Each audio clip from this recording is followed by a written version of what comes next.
अस्सलामुअलैकुम। कैसे हैं आप सब? उम्मीद करती हूँ खैरियत से होंगे। मैं हाज़िर हुई हूँ आज फिर एक नए नॉवल के साथ और उम्मीद करती हूँ ये भी नॉवल आपको बहुत पसंद आएगा क्योंकि ये भी एक चुलबुला-सा, खट्टा-मीठा-सा और ज़बरदस्त सा नॉवल है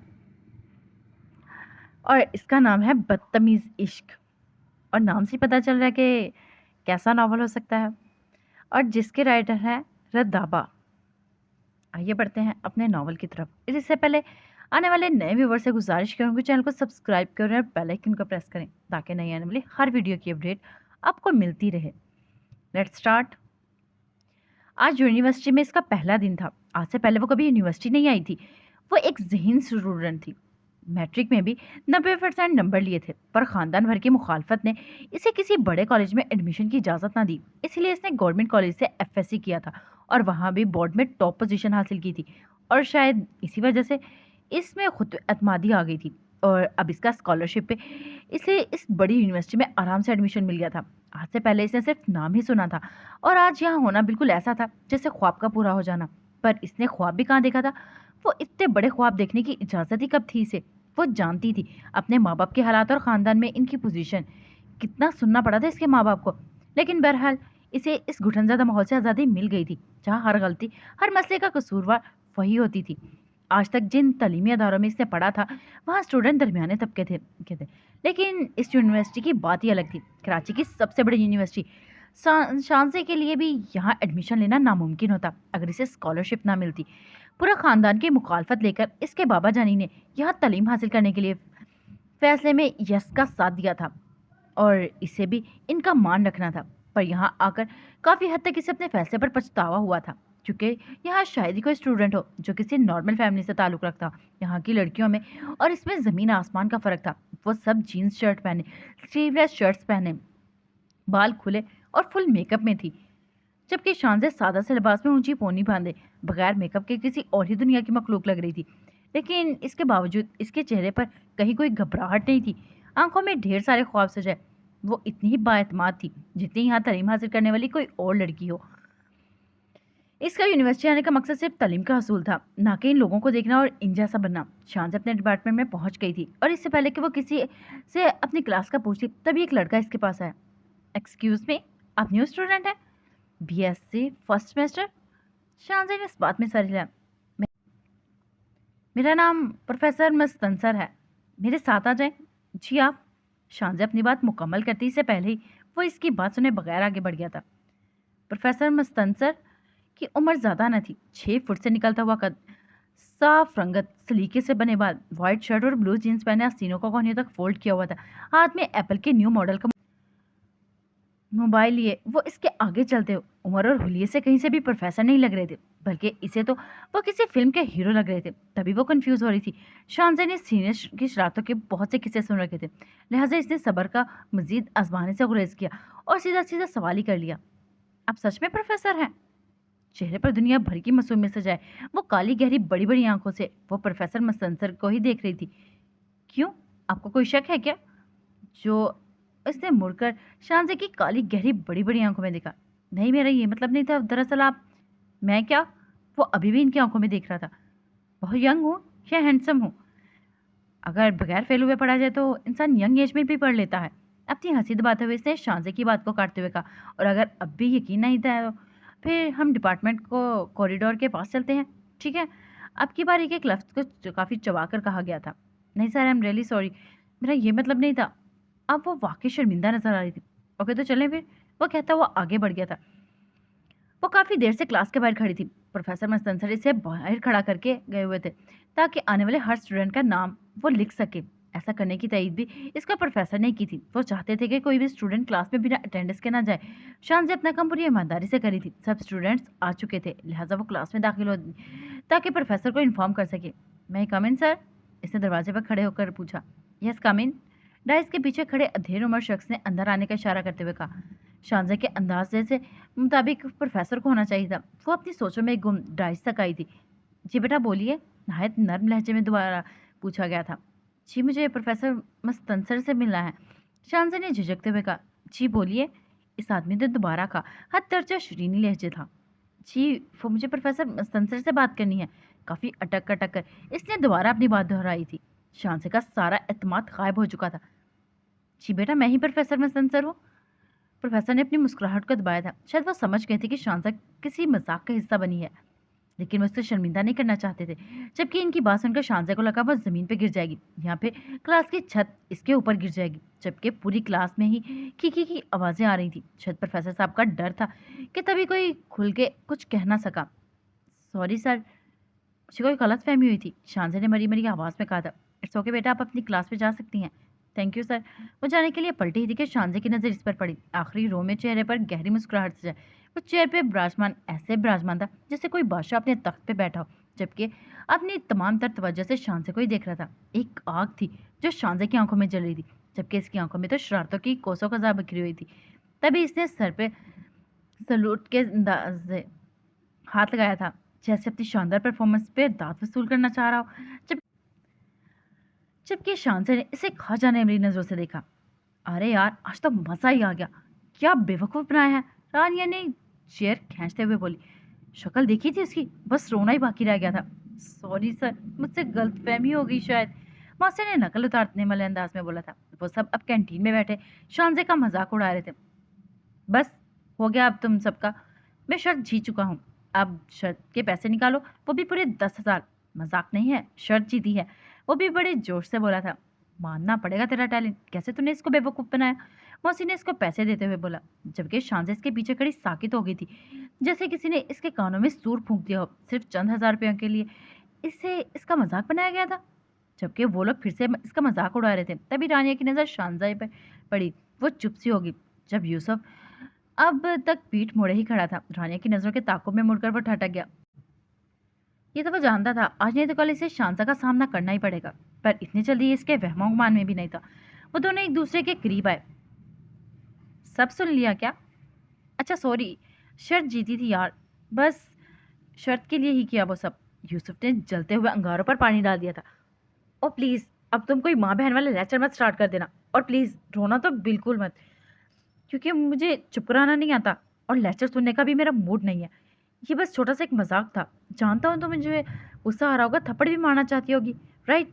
लेकिन ये सब से क्या होगा, मैं यहीं बैठा रहूँगा, 4 लोग और जमा हो जाएंगे, वार्निंग मनी वापस करनी पड़ेगी और तुम्हारी एनर्जी वेस्ट होगी। तो फिर ऐसा करते हैं कि पैसे बांट लेते हैं, आधे तुम्हारे आधे मेरे, ठीक है? यूसुफ बात पे लापरवाह के शांजा ने अभी तक एक लफ्ज़ भी नहीं बोला। और हाँ, तुम ठीक कह रहे हो, हम यूनिवर्सिटी स्टूडेंट हैं, यहाँ ये सब मजाक चलता रहता है, और किसी को क्या फ़र्क पड़ता है कि सबसे। तभी शांजे ने बोला और साथ अपनी मुट्ठी भरी हुई लाल मिर्चें यूसुफ के मुंह पे मार दी। यूसुफ इस हमले के लिए बिल्कुल तैयार नहीं था। यस, इसीलिए तो खुद को संभाल नहीं पाया, लेकिन मिर्चों ने अब अपना असर दिखाया दिया था। तभी रानिया और मोहसिन इसके हेल्प को आगे बढ़े, लेकिन शांजे ने इन्हें अपनी दूसरी मुट्ठी दिखाकर डराया, जिसमें अभी भी मिर्चें भरी हुई थी। जबकि यूसुफ अपनी आंखें मसलने में मसरूफ था। देख लूंगा मैं तुम्हें, यूसुफ ने आंखें मसलते हुए कहा। शौक से देखे, पहले आंखें तो खोलो। शान से हसान नाम है मेरा, ढूंढने में आसानी रहेगी। वो वहां से जा चुकी थी, जबकि यूसुफ के ग्रुप समेत इसके पास खड़े सब लोग हैरान थे। यार शान से तुम्हें यूसुफ के साथ ऐसा नहीं करना चाहिए था, तुम जानती नहीं हो वो किसी बिजनेस टाइकून का बेटा है, बहुत पावरफुल लोग है वो क्या? हाँ, शानजे तेरी से सबा की बात काटते हुए बोली। खूब जानती हुई ना मीरजादों को, यूनिवर्सिटी सिर्फ हल्ला गुला करने आते हैं, अपने बाप के पैसों की नुमाइश करने, और बस। यार जो भी कहो, यूसुफ टीचर्स और स्टूडेंट दोनों का पसंदीदा है, और सुना है इसका ऑल रिकॉर्ड बहुत अच्छा है। वो एमएस कर रहा है, इसने हर सेमेस्टर में पोजीशन गेन की है, और सिर्फ लास्ट के सेमेस्टर में जल्दी वो पास आउट हो जाएगा, और सब कहते हैं वो गोल्ड मेडल लेगा। स्पोर्ट्स में, एजुकेशनल एक्टिविटीज़ में हमेशा विन करता है, इसीलिए तो इसकी छोटी मोटी हरकतों को नज़रअंदाज किया जाता है। इंटरव्यू इंटर यूनिवर्सिटी चैंपियनशिप में, ऑल चैंपियंस लीग में वो हमेशा विन करके यूनिवर्सिटी का नाम रोशन करता है। ओएमजी गॉड, शांजे ने जमीन पर गिरते हुए कहा। सबा अपनी बात कहते कहते रुकी, इसने गिरते देखकर वो परेशान हो गई थी। क्या हुआ शांजे, तुम ठीक हो? हाँ, शांजे ने जवाब दिया। तो फिर, इससे हैरान होते हुए पूछा। तो फिर ये जनाब के तुमने तो पूरी बुक लिख सकती हो यूसुफ पे, खामखा अपने वक्त को बर्बाद कर रही हो डिग्री के लिए। तुम तो अच्छी खासी रिसर्चर हो, कितना कुछ तुमने इस मुख्तसर वक्त में जान लिया। सबा चिढ़ गई थी, तभी गुस्से से बोली। यार मैं तो बस इतना कह रही थी कि वो यूसुफ, प्लीज़ अब बस भी कर दो। यूसुफ नामा मुझे कोई शौक नहीं है इसकी स्टोरी जानने का, और जितना जानना था वो मैं जान चुकी हूँ। शांसे ने फिर से सबा की बात को इग्नोर किया। लेकिन वो चुप नहीं बैठेगा, बदला जरूर लेगा। अगर इसने कुछ किया तो? अब की बार सबा ने हल्की आवाज में कहा, जिसमें कहीं ना कहीं डर की हल्की आहट मौजूद थी। तब की तब देखेंगे, फिलहाल मेरी बस आ गई, मैं चलती हूँ, अल्लाह हाफिज। वो कहती हुई बस चढ़ गई थी, जबकि सबा इसको देखती ही रह गई थी। वो जानती थी यूसुफ इतनी आराम से हार मानने वाला नहीं है, और यह खामोशी जितनी लंबी होगी इतना ज्यादा नुकसानदा होगी। आ गई मैडम, कहाँ थी? आप पूछने की गलती कर सकती हूँ। नुसरत बेगम ने चबा चबा कर एक एक लफ्ज बोला था, जबकि शांसे को इनका यही अंदाज जहर लगता था। अब गलती कर ही ली है तो पूछ लीजिए। वैसे भी आप बात किए बगैर तो जाएंगी नहीं। आखिरी लाइन शांसे ने जरा आहिस्ता आवाज में कही थी। देखो जुबान इस लड़के की कैंची की तरह चलती है, जरा तमीज नहीं है, बड़ों से कैसे बात करते हैं। तयम्मी की आवाज पे घर के सभी लोग वहां आ गए थे। क्या हुआ आपा? हिना जेठानी की आवाज पे भागती चली आई थी, जो इनकी बड़ी बहन भी थी। मुझे क्या पूछती हो, पूछो अपनी लाडली से, कहाँ थी अब तक? किसके साथ मुंह काला करती फिर रही है? न जाने किसका गंदा खून है जो तुम्हारा शहर घर ले आया है। मुझे तो तुम पे हैरत होती है ही ना, कि तुम कैसे इसे सीने से लगाती हो। अल्लाह जाने किसका गुनाह है ये। बस करें आपा, ये क्या कह रही हैं आप? कहीं नहीं गई थी, मैं यूनिवर्सिटी गई थी। आज इसका पहला दिन था, देर हो गई मुझे पता है। अरे मेरी बोली बहन, तुम्हें वो ना इस चुड़ैल की बातों में बेवकूफ मैं नहीं बनने वाली। ना जाने तुमने और तुम्हारे शौहर की आंखों पे क्यों पट्टी बांध ली है। शांति की हालत किसी से छुपी नहीं थी। तभी हिना बेगम बोली, आपा बस करें, अभी तो आई है, ना खाना खाया ना पानी पिया। जाओ रेजे बहन को अंदर ले जाओ। अरजे जो बेबसी से सारा तमाशा देख रही थी, माँ के कहने पर आगे बढ़ी और शांजे का हाथ पकड़कर रूम में निकल आई थी। शांजे ने गुजरते हुए गुलदान पे हाथ मार कर गिरा दिया। एक जोरदार आवाज के साथ गुलदान जमीन पर गिर के चूर चूर हो गया था, जबकि तैयमा का पारा आसमान को जा लगा। देखा देखा, इस मनहूस को कैसे नखरे करती है। जरा सा कुछ कह दो तो तोड़ फोड़ पे आ जाती है। अरे हमारे मेहमान को मैं क्या जवाब दूंगी। रोज़े में कितने अरमानों से उन्होंने नानी जान का ये गुलदान मुझे जहेज में दिया था। अब नुसरत बेगम रोने लगी थी। क्या आपा, आप ही तो आते ही इसका पीछा ले लेती हैं। अच्छा चले, रोए नहीं, मैं समझाती हूँ इससे भी। हाँ भाई, चढ़ाओ चढ़ाओ सर पे, देखना एक दिन ऐसे ही कालक मिलेगी, धोने के लिए आंसू भी कम पड़ जाएंगे। वो बड़बड़ाते हुए अंदर चली गई थी, जबकि बाहर खड़ी शांजे अपनी जगह साकित थी। हालांकि ये नित रोज कहानी थी और वो अपनी तैयमा की आदत से खूब वाकिफ थी। हिना बेगम ने तड़प के इसकी तरफ देखा था। वो बिना कुछ कहे अपने कमरे में चली गई थी, लेकिन फिर भी वो इससे कुछ नहीं बोली। वो जानती थी अब कई घंटों तक वो यूं ही खामोश रहेगी, और वो ये भी जानती थी कि अब इसे ठीक कैसे करना है। वो जब से आया था कमरे में बंद था, मामा के बुलाने पे भी नहीं आया उठा था। वो नहीं चाहता था कि वो इसकी लाल आंखें देखकर परेशान हो जाए। अभी भी वो ना उठता कि अगर उस्मान इसे आवाज़ नहीं देता। ये उस्मान के आने का वक्त नहीं था, इस वक्त वो ऑफिस में होता था, तो यकीनन इससे बोला गया होगा कि ये भला मामा के अलावा कौन हो सकता है। लेकिन बहरहाल अब इसे उठना ही था, क्योंकि उस्मान में तो इसकी जान थी, इसका इकलौता बड़ा भाई जिसने हमेशा इसका छोटे बच्चे की तरह ख्याल रखा था। वो इसका दोस्त, भाई, माँ बाप सब कुछ था। हर चीज़ का ख्याल रखना, इसके लाड करना, इसकी गलतियों को छुपाना, और यही वजह थी जिसने यूसुफ को थोड़ा सा खुदसर बना दिया था। लेकिन वो कभी उस्मान से कोई बात छुपाता नहीं था और कोई भी बात इसकी टालता नहीं था। यही बात इसको इस जोड़ी का बेमिसाल बना दी थी। उस्मान को घर आने से पहले इतना मिल गई थी, तभी वो सीधा यूसुफ के रूम में आया था। क्या हुआ मेरे हैंडसम लिटिल एंजल को? इसने दरवाज़ा खोलते ही पूछा। कुछ नहीं भाई। अच्छा ज़रा मेरी तरफ देखो, उस्मान ने कुछ तशवीश से कहा। कुछ नहीं हुआ तो फिर मुंह पे 12 क्यों बज रहे हैं? वो मैं अभी सोकर उठाऊँ। अच्छा, तो अब एंजल ने झूठ भी बोलना शुरू कर दिया है? नहीं भाई, वो मैं बस। अच्छा चलो ठीक है, तुम नहीं बताना चाहते तो ना सही। अब तुम्हारा बेस्ट फ्रेंड कोई और हो गया है तो मैं चलता हूँ। उस्मान अच्छी तरह जानता था यूसुफ के, इसलिए बनावटी नाराजगी दिखाकर बोला। अच्छा ना ठीक है, अभी इमोशनल ब्लैकमेल ना करें। यूसुफ ने इसकी गोद में सर रखते हुए कहा। चलो अब जल्दी बताओ, इतना मूड किस बात पे ख़राब है? और यूसुफ ने सारी बात उस्मान को बता दी। यूसुफ अब फिर गुस्से में था, जबकि उस्मान का हंस हंस के बुरा हाल हो रहा था। भाई आपको हंसी आ रही है? हाँ, क्योंकि मेरे शेर को काबू करने वाली शेर ही मिल गई है। मैं सोच रहा हूँ क्यों ना तुम्हारे लिए इसे घर ले आऊँ। तुम दोनों लड़ते रहना और मैं ऐसे ही हंसता रहूँगा। व्हाट? क्या कह रहे हैं आप जानते भी हैं वो और मैं? ये सदी का सबसे बड़ा मजाक है। इम्पॉसिबल। यूसुफ ने बेड से उठते हुए बोला। माय डियर एंजल, भूलो मत, इम्पॉसिबल में भी एक पॉसिबिलिटी छुपी होती है। उस्मान ने इसके कंधों पर हाथ रखते हुए कहा। पर इस केस में कभी नहीं, हो ही नहीं सकता। आप जानते हैं मुझे इस वक्त शदीद गुस्सा आ रहा है। मेरा बस चले तो इसको दूर समंदर के बीच में एक बड़ा सा पत्थर बांध के फेंकाओ, कभी ना निकलने के लिए। अच्छा, और रानिया के बारे में क्या ख्याल है? भाई अब बस करें, देखो एक तो बतानी पड़ेगी, जल्दी बताओ, वरना मैं मामा को बता दूंगा। उस्मान कहता कमरे से बाहर निकल गया था और यूसुफ इसके पीछे भागा था। वो जानता था इस मामले में वो इसी का भाई है। वो दोनों अब किसी बात पर हंस रहे थे, जबकि शहीना बेगम इन दोनों को हंसता देखकर हंस पड़ी थी। लगता है लोग सो गए हैं, मीजानी, रेजे ने हिना बेगम को मुखातिब करके बोला। हाँ, लगता तो ऐसा ही है। उन्होंने रेजे की हाँ में हाँ मिलाई, जबकि वो दोनों जानती थी कि वो जाग रही है। अच्छा, तो मीजानी ये पकौड़े और हरी चटनी का क्या करें? चलिए ऐसा करते हैं, आप और मैं ही खा लेते हैं, वरना तो ये ठंडे हो जाएंगे। वो दोनों जानती थी कि शान से भूखी बड़ी कच्ची है और पकोड़े वो तो इसके पसंदीदा हैं। हाँ, कितने मज़े के पकोड़े हैं। अरे इसी ने एक और पकोड़ा खाते हुए बोला। खुशबू बाहर तक आ रही है। तभी अंदर आते हैं विजदान ने जुमला मुकम्मल किया। और क्या गनीमत के भूखे लोग सो रहे हैं। और बस तभी शानसे की हिम्मत ने जवाब दे दिया था। बस वजी भाई, बस, पहले ही बहुत मोटे हैं आप। इसने प्लेट उठाकर अपने आगे रखी।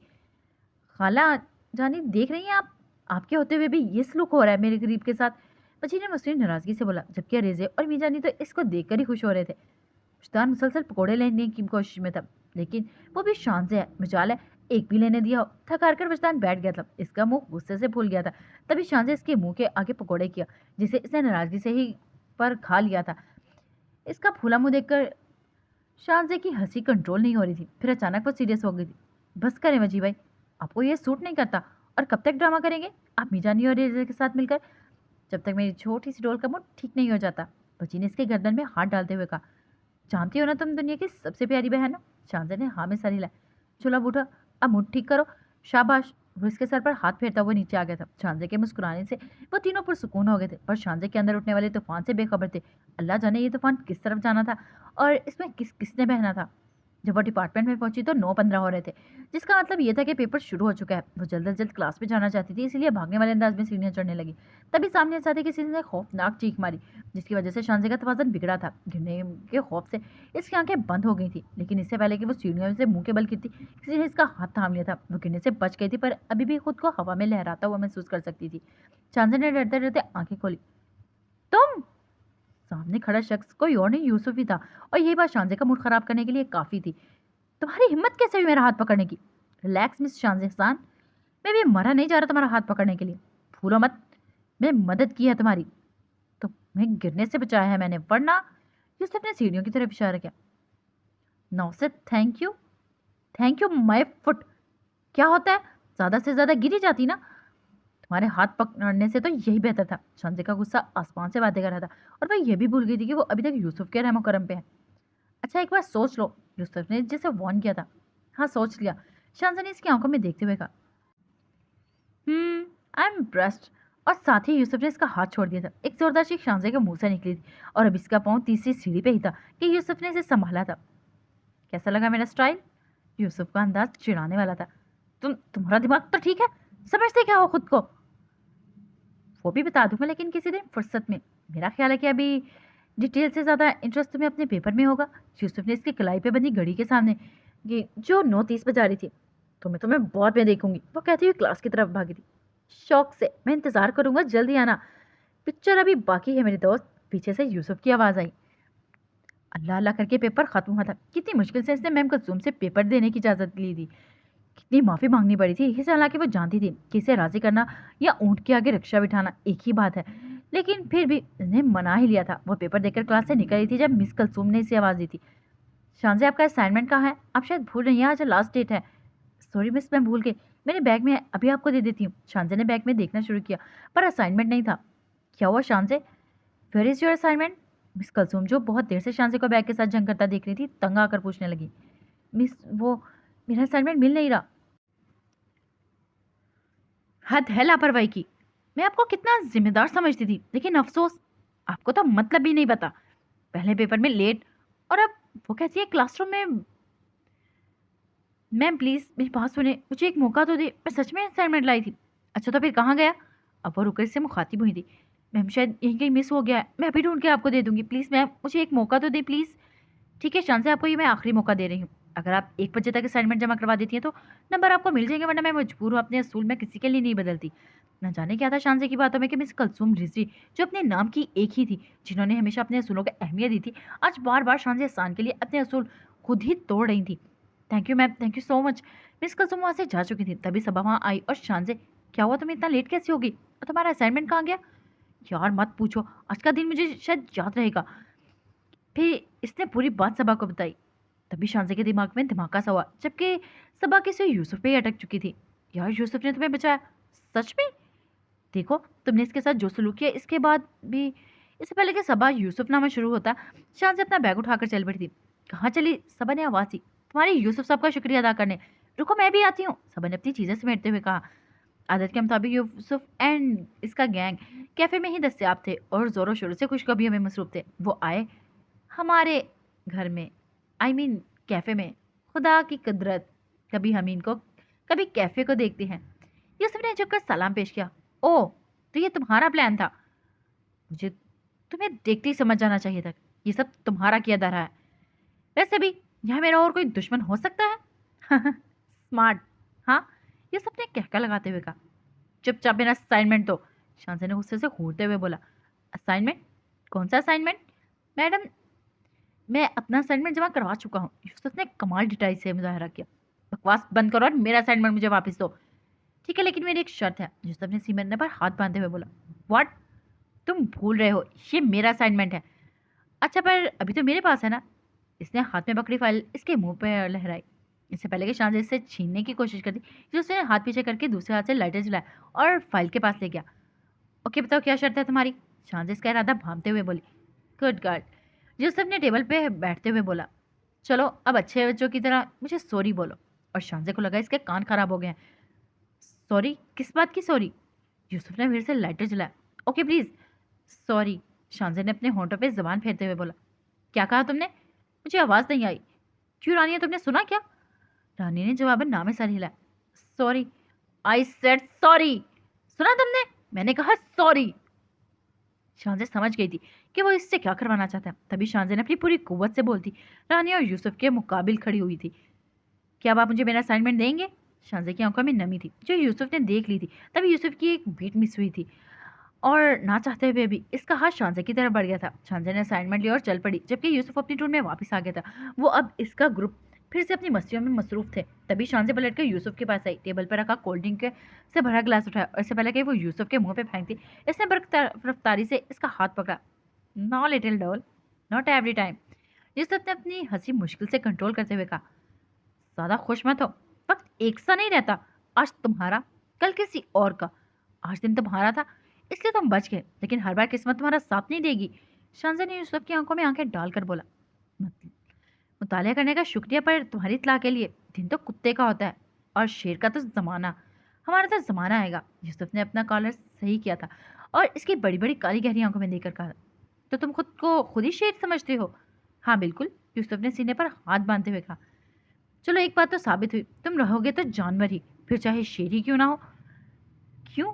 क्योंकि वो सवालिया नजर से देखती वहां से चली गई, जबकि यूसुफ जैसे लाजवाब हो गया था। पीछे से यूसुफ के ग्रुप के फलक शाफ कहकर गूंजा। वो सुन के एक समान होकर कहा, यूसुफ थारे से ना हो पाएगा। जबकि यूसुफ को अपना गुस्सा कंट्रोल करना मुश्किल हो रहा था। इसको तो मैं छोड़ूंगा नहीं, समझती क्या है खुद को?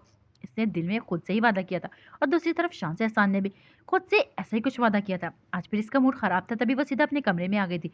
इस पर लेटती ना जाने किस दुनिया में गुम थी जब अरेजे इसके पास आई। तुम ठीक हो? शांति ने प्यार से अपनी बहन को देखा था और बदले में सिर्फ हाँ ही बोल सकी। वो अक्सर ऐसा ही करती थी जब किसी गहरी सोच में होती तो इससे बोला नहीं जाता था, लेकिन इसका चेहरा इसके दिल की कैफियत को हमेशा चुगली करता था। यही वजह है कि अरीजे एक लम्हे में समझ गई थी कि कोई बात जरूर हुई है, लेकिन वो क्या सोच रही है इसका अंदाजा लगाना नामुमकिन हद तक मुश्किल था। अच्छा, तो आज फिर कुछ हुआ है? अजय ने इसकी चीजें समेट रही थी। इस यूसुफ ने कुछ किया है का? कुछ था जो शांजा की आंखों में चमका था, शायद आंसू। अरीजे को तो यही लगा था। तुम नहीं जानती इसको, वो नहायत ही कोई बदतमीज घटिया इंसान है। जानती हो, अगर मुझे एक खून माफ हो जाए तो मैं यूसुफ का कर दूंगी। OMG, इतनी इंतहा पसंद हो गई हो तुम? शांजे, मैं इंतहा पसंद हूँ और वो क्या है, मासूम बटेर? वो हुस्सीले लहजे में बोली, जबकि रिजे को इसकी बात पर हंसी आ गई थी। पता है, तुम्हारा अंदाज बिल्कुल तैयमा जैसा हो गया है। बस अब मैं इतनी भी बड़ी बुरी नहीं हूँ। शांजे ने अपनी बड़ी बड़ी आंखों से घूरा था। बुरी बात बड़ों को ऐसे नहीं कहते। इसका अंदाज हमेशा ऐसे ही होता था, नहायत नर्म, जो सामने वाला का दिल मोले। वैसे इसने किया क्या है? अरसे ने तजस्सुस से पूछा। इसने जो किया ना वो छोड़ो, और जो मैं इसके साथ करने वाली हूँ ना वो पूछो। शांति मुंह पे एक अजीब सी मुस्कुराहट थी, इसलिए अरसे ने खौफजदा होते हुए पूछा। तुम क्या करने वाली हो? वो मैं अभी सोचा नहीं, शांति ने नहायत सुकून से जवाब दिया था। शांजे तुम क्यों इससे उलझती हो? छोड़ दो इससे उलझना, वो बड़े लोग हैं, हम इनका मुकाबला नहीं कर सकते। अरेजा ने बकौर शांसे को देखा। वो जानती थी कि वो जरूर कोई प्लान बना चुकी है, और ये भी वो जानती थी कि इस वक्त इसे ठंडा किया गया तो वो अंदर ही अंदर कोई नया जंग ऐलाने जंग कर देगी, जिसको रोकना मुश्किल हो जाएगा। मगर वो शांसे ही का जो आसानी से दिल का हाल बोल दे। दाबा, ओए चोर! शांजा फ्रिज में से आइसक्रीम लेकर दबे पांव कमरे में एक बढ़ी थी कि पीछे से आवाज आई। क्या है वजी भाई, 10 दफा बोला है नफरत है मुझे इस लफ्ज से। और तुम्हें भी 10 दफा बोला है नफरत है मुझे तुम्हारी इस तरह चोरी के खाने पीने की आदत से। तुम्हारा अपना घर है, जब चाहे जहाँ चाहे खाओ। आप नहीं जानते, ऐसे जो मजा आता है ना वो वैसे कहाँ। इसने मुंह में आइसक्रीम डालते हुए कहा। इसीलिए कहा चोर। वजी भाई, इससे रोने जैसा मुंह बनाया। अच्छा, चोर को चोर ना बोलो तो और क्या बोलो? वजी ने इसका हाथ आइसक्रीम के बाउल से लेते हुए बोला। फॉर योर काइंड इन्फॉर्मेशन, अपने घर में अपने फ्रिज से आइसक्रीम खाना चोरी नहीं होता। शांजा ने बॉल वापस लिया। Now for your kind information, अपने घर में अपने फ्रिज से किसी और की लाई आइसक्रीम, इसे बगैर बताए खाना चोरी होता है। वजी ने इसके हाथ से बाउल लेना चाहा। अच्छा ठीक है, आधी आपकी और आधी मेरी, ठीक है? शांजा आंखों में इशारा करते हुए आगे आई। Okay done. वजी ने इसकी बात मानते हुए इसका हाथ थामा। वो दोनों आइसक्रीम खा रहे थे तभी अनीका आ गई। ओ, तो ये तुम हो चोर कहीं की? शर्म नहीं आती ऐसे किसी की चीज चुराते हुए? शट अप अनिका, बकवास बंद करो। मैं चोर नहीं हूँ, और मैंने क्या चुराया है? अच्छा तो फिर ये क्या है? इसे आइसक्रीम की तरफ इशारा करते हुए कहा। ये तो मैंने फ्रिज से लिया है, शायद मासूमियत से कहा गया था। तुम्हारी हिम्मत कैसे हुई मेरी चीज को बगैर मुझसे पूछे हाथ लगाने की? अनिका भी शांति से कम ना थी। ओह सॉरी, वो क्या है ना कि इस पर तुम्हारा नाम नहीं लिखा था। इसने बॉल को गोल गोल घुमाकर देखा। Shut up you! इसने शांजे को गाली दी थी, और ये कोई पहली बार था नहीं था। वैसे वो गाली नहीं देती थी, पर शांसे को गाली देना अपना अव्वलीन फर्ज समझती थी। जबकि जवाबन शांजा ने एक जोरदार थप्पड़ इसको रसीद किया था। अब वो पागलों की तरह चीख रही थी। मामा, मामा जल्दी आए, देखिए इस चोर ने क्या किया है। चुप हो जाओ एनी, क्या हो गया है? तुम दोनों क्यों लड़ रहे हो? मैं लाया था ये बाउल। बची ने बात खत्म करने की कोशिश की। बस करे भाई, आपको तो दूसरों के नखरे उठाने से फुर्सत मिले तो अपनी बहन नजर आए ना। अरे क्या हो गया है, हंगामा क्या हुआ है? तैयम्मा ने हाँफते हुए पूछा। साथ में मीजानी भी थी। अम्मा, इसने एक तो मेरी आइसक्रीम खाई, ऊपर से मुझ पर हाथ उठाया। अरे गजब खुदा का, अब ये दिन भी आना था। हमारे घर में रहती है, हमारा खाती है और हमें ही मारती है। मीजानी ने शांजे का बाजू खींचा। क्योंकि शांजे, क्यों मारा तुमने बहन को? ये चोर मेरी बहन नहीं है, एनी ने माँ को देखते हुए कहा। मीजान, इससे मुझे गाली। बस चुप शांजे, तंग आ गई हूँ मैं तुमसे। कभी तो झगड़ा मत किया करो।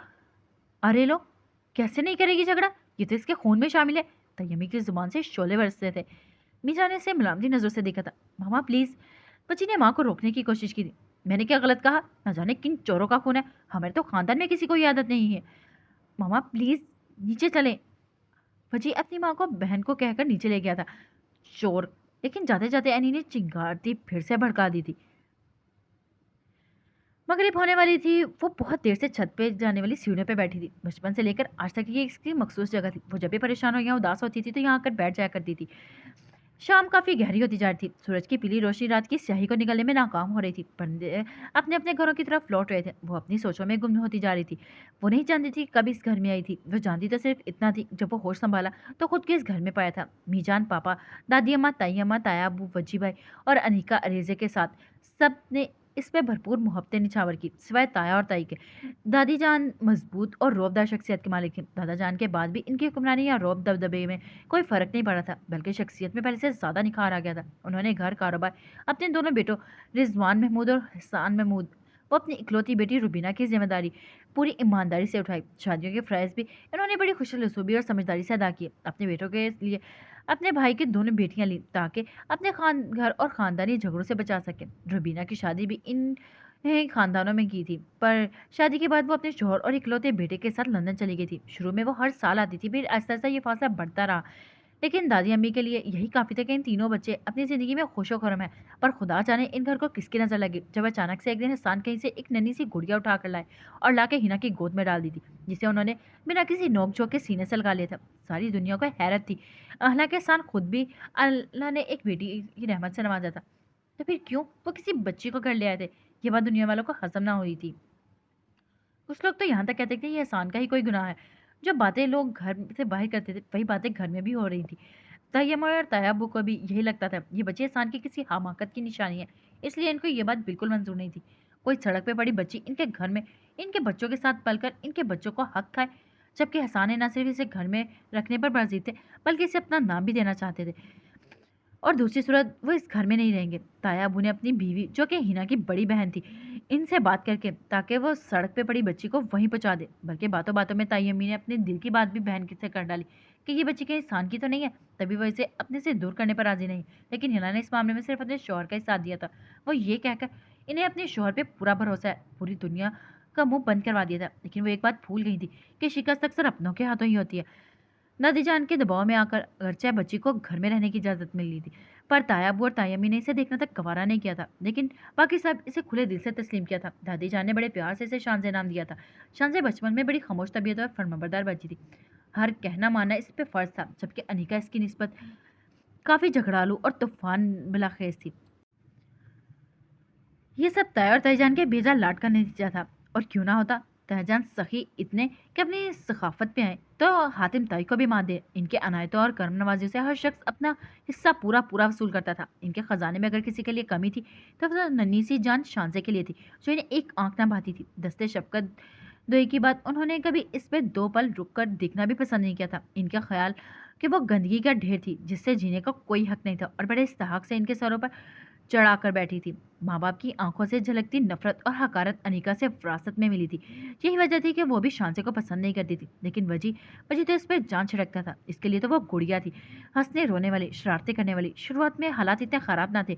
अगरचे तायाब और तायम्मी कुछ ख़ास पसंद ना करते थे, पर दादी जान की वजह से वो खुल्लम-खुल्ला इज़हार भी नहीं करते थे। लेकिन दादी जान के इंतकाल के बाद तो जैसे हर हद पार हो गई थी। वो ताया और ताई और अनीका की परछाइयों से भी दूर रहती।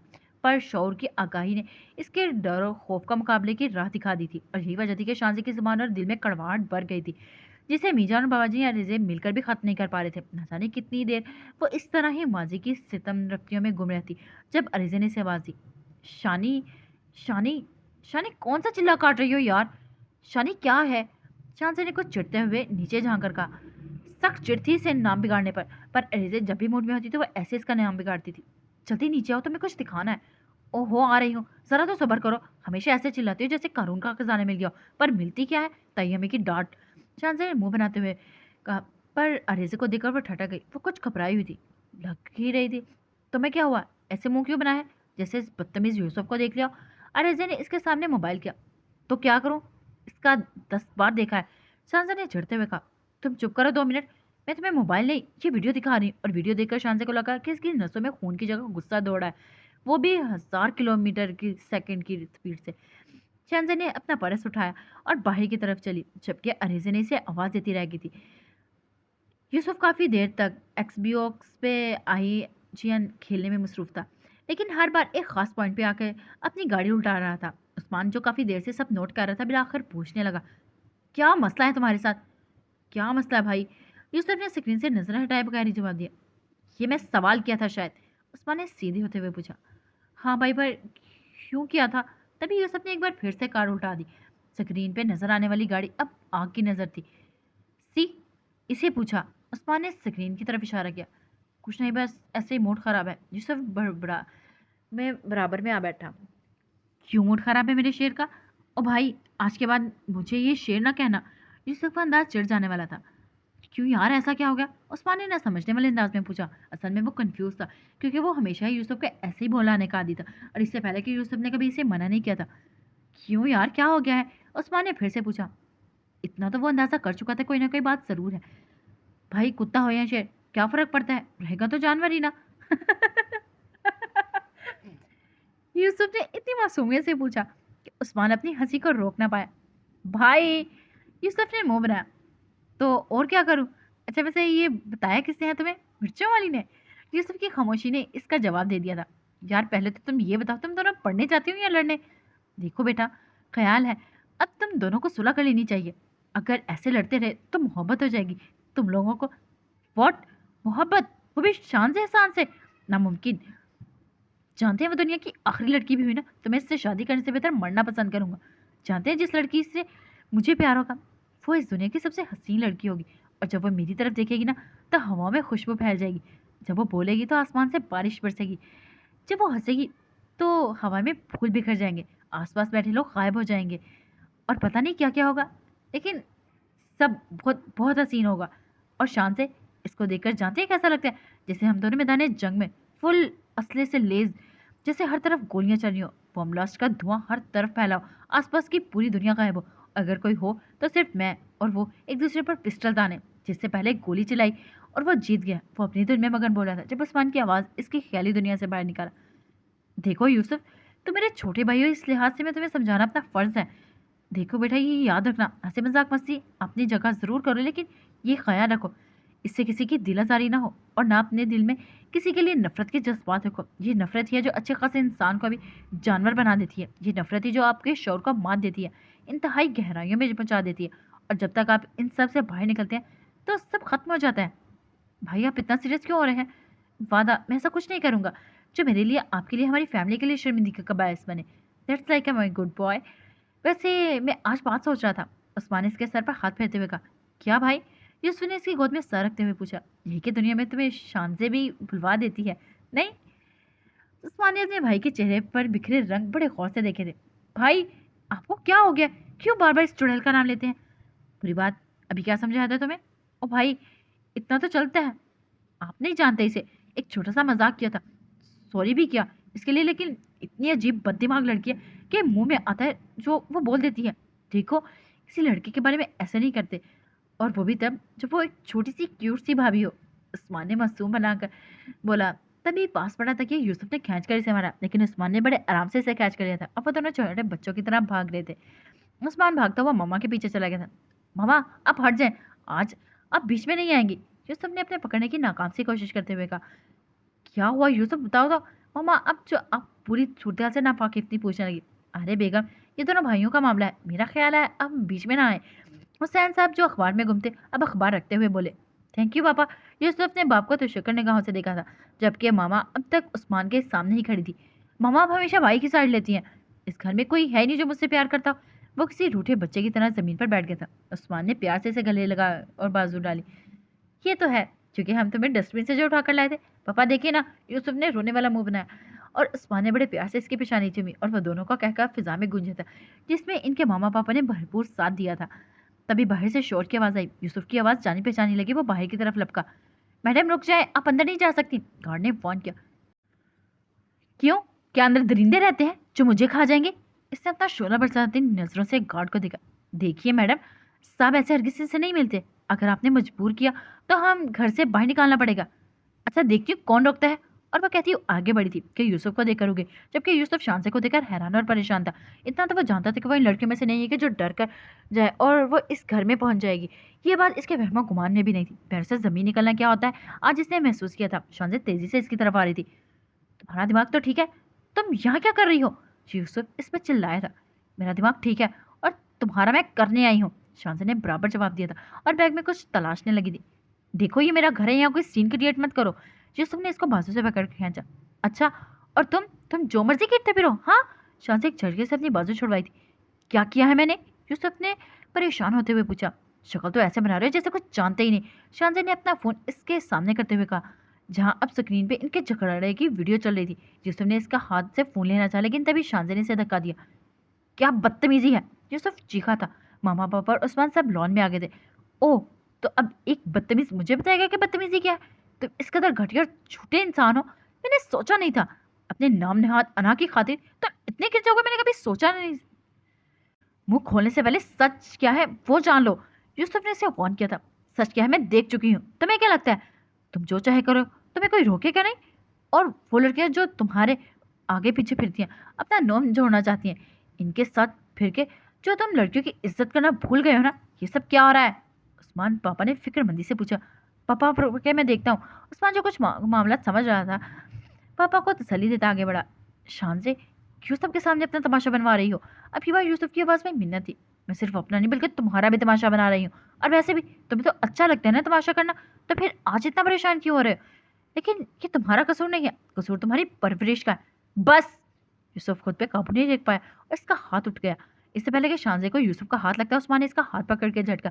बर वक्त इन दोनों के पास ना भी होता तो अल्लाह जाने क्या होता। हुसैन साहब अपने बेटे का ये रूप देखकर दंग रह गए थे, जबकि मामा का हाथ खौफ से हाथ मुंह पर गया था, और शानज़े डरकर 2 कदम पीछे हटी थी। तुम्हें छोड़ूंगा नहीं, समझती क्या हो खुद को? और दोबारा इसी की तरफ बढ़ा था। बस, बहुत हो गया तमाशा। उस्मान ने इसे बाजू से पकड़ कर खींचा। हद कर दिया तुम दोनों ने, छोटे बच्चों की तरह लड़ाई यही सीखा है तुम लोगों ने? अपनी लड़ाई में अपने माँ बाप तक को नहीं बख्शा। उस्मान ने इन दोनों की तरफ इशारा किया। कोई मुझे बताएगा ये सब क्या हो रहा है? मिर्जा साहब जो बहुत देर से समझने की कोशिश कर रहे थे, बिल आकर पूछ बैठे। पापा मेरे ख्याल है अंदर चल के बात करते हैं, उस्मान ने गार्ड्स की वजह से कहा था, लेकिन पापा न जाने शानजे के चेहरे पे क्या ढूंढने में मसरूफ थे कि उस्मान की बात का जवाब भी ना दे पाए। ठीक है ना पापा? इसने दोबारा पूछा। हाँ ठीक है, आए पापा अंदर चलते हैं। हुसैन साहब न जाने कहाँ गुम थे। उस्मान शायद इनकी कैफियत जान ली थी, तभी अपनी बात दोहराई थी। नहीं मैं ठीक हूँ, शानजे ने होठों पर जुबान फेर दी। बल्कि मेरा ख्याल है मैं चलती हूँ, शानजे ने शर्मिंदगी ने आगे घेरा था। भाई मैंने कुछ किया ही नहीं, मेरा नहीं ख्याल के बात करने की कोई ज़रूरत है, यूसुफ ने कदर झुंझलाते हुए कहा। अच्छा, मेरा ख्याल है कि मैंने आप दोनों से राय नहीं मांगी। उस्मान ने इसे घूर कर देखा और अंदर की तरफ बढ़ गया। शानजा ने ना चाहते हुए भी इसकी पैरवी करती घर के अंदर दाखिल हुई। इसका गुस्सा गायब हो चुका था, अब इसकी जगह नदामत और शर्मिंदगी ने ले ली थी। तभी मुलाजमा पानी ले आई थी। उस्मान ने शानजा की तरफ पानी का गिलास बढ़ाया। बेटा पानी पी लें आप। इसकी आवाज़ इतनी नर्म थी कि शानजे को रोना आने लगा। खुद पे काबू रखने के लिए वो एक ही घूंट में पानी पी गई थी। सब अपनी अपनी जगह खामोश थे और आखिरकार इस खामोशी को आसमान ने ही तोड़ा था। शानजे मुझे बताया क्या बात है? शानजे सारी बात उस्मान को बताई और इसे वो वीडियो भी दिखाई जो यूनिवर्सिटी के पेज पर अपलोड की गई थी। उस्मान ने यूसुफ की तरह कहा, भाई प्लीज़ ऐसे ना देखिए, मेरा यकीन करें मैंने कुछ नहीं किया। तो फिर ये सब किसने किया है? उस्मान के आवाज़ में नाराज़गी वाज़िह थी। भाई मैंने सच में कुछ नहीं किया। मामा बाबा आप लोग भी। वो कुछ कहना चाहता था लेकिन हुसैन साहब को देखकर चुप कर गया। इनकी आंखों में अजीब हैरानगी थी। मामा के चेहरे पे एक अजीब कश्मकश थी। वो समझ नहीं पा रहे थे कि अपनी सफाई में क्या कहे। तभी उस्मान की आवाज़ आई, देखो शानजे, मैं शर्मिंदा हूँ अपने भाई की हरकत पे। मेरे भाई की वजह से जो तुम्हें तकलीफ हुई या तुम्हारे घर वालों को हुई, इसके लिए मैं माफ़ी मांगता हूँ। नहीं भाई प्लीज़, मैंने कुछ नहीं किया। यूसुफ इसकी सच पर तड़पा था, लेकिन जिन नज़रों से उस्मान ने इसे देखा था वो इसे चुप कर आ गया था। नहीं भाई प्लीज़, मुझे शर्मिंदा ना करें। शानजे की झुकी नज़रें मज़ीद झुक गई थी। गलती मेरी है, मुझे इस तरह से आपको ऐसे परेशान नहीं करना चाहिए था। मेरी वजह से आप लोगों का जो दिल दुखा है, इसके लिए मैं माफ़रत चाहती हूँ। नहीं बेटा, हमें कोई परेशानी नहीं हुई। जवाब इस बार पापा की तरफ से आया था। मैं चलती हूँ अब। वो जाने के लिए उठी थी जब हुसैन साहब ने इसके सर पर हाथ रखा था। कुछ देर के लिए शानजे दंग रह गई थी। ना जाने क्यों इस वक्त इससे वो अपने बाबा जानी शिद्दत से याद आए थे। हुसैन साहब ने में से कुछ वैसी खुशबू आई थी। मैं चलती हूँ आंटी। शानजे आगे होकर मिली और दरवाजे की तरफ बढ़ गई थी। सुनो बेटा। इससे पहले कि वो दरवाजे से निकलती पापा की आवाज़ पर होगी। जी अंकल। शानजे ने रुक कर पूछा। तुम्हारे माँ बाप का नाम क्या है?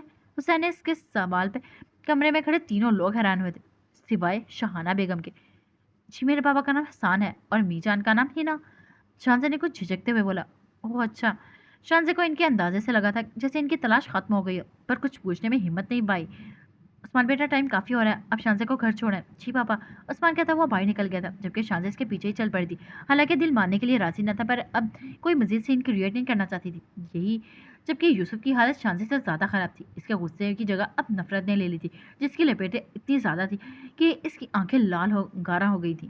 ओके आज एपिसोड के लिए इतना ही, फिर मिलते हैं नेक्स्ट एपिसोड में।